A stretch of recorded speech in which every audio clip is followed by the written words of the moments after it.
Yo crew, Brofessionals are back. Spring has definitely sprung. We're ready for some warm, slushy spring riding, and we're back to show you how to get all your gear and yourselves ready for a dope time on the hill in spring.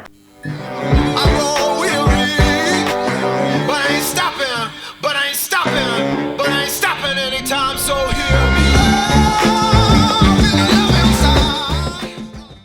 So to give me a hand to help you guys out, I've got Campbell, one of the professionals here at Ballistics. You've probably met him in the store to help you get the rundown on what you need to do. What am I saying? What do you mean, what are you saying? I told you what you're saying. Did you? Thanks for that, Campbell. So before we get down to wax, which most people probably think is the most important thing in our minds is a good structure on the base of your ski or snowboard. Reason being, the snow's just so wet in spring that it suctions the skis or board down onto the snow, and it makes it really sticky and hard to slide. So the smoother your base is, the more it's likely to kind of get suctioned down onto that snow.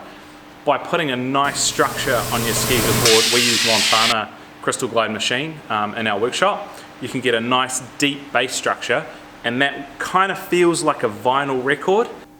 What the fuck's a vinyl record?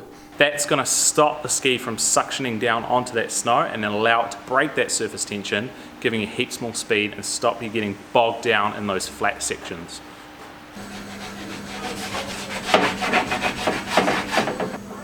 So one of the other most important things you can do to your ski or board to help stop it sticking is using a temperature dependent wax.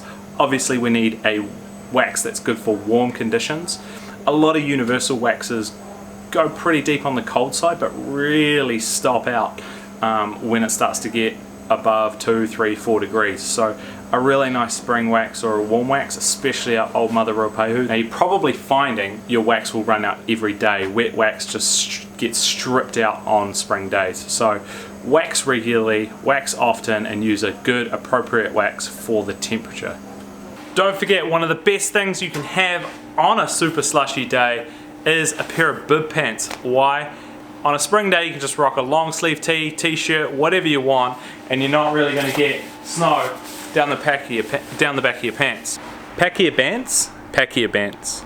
So although spring riding is real fun, one super important point that we've got to hit home is the snow conditions become very variable. So if you're going off piste, if you're trying to track off trail, just if it's super slushy and fun, just be aware those faces in the shade can be bulletproof ice and super slippery. Also, if there's been like another dusting of snow on top, you've got no idea what's underneath that snow. Be prepared and be aware.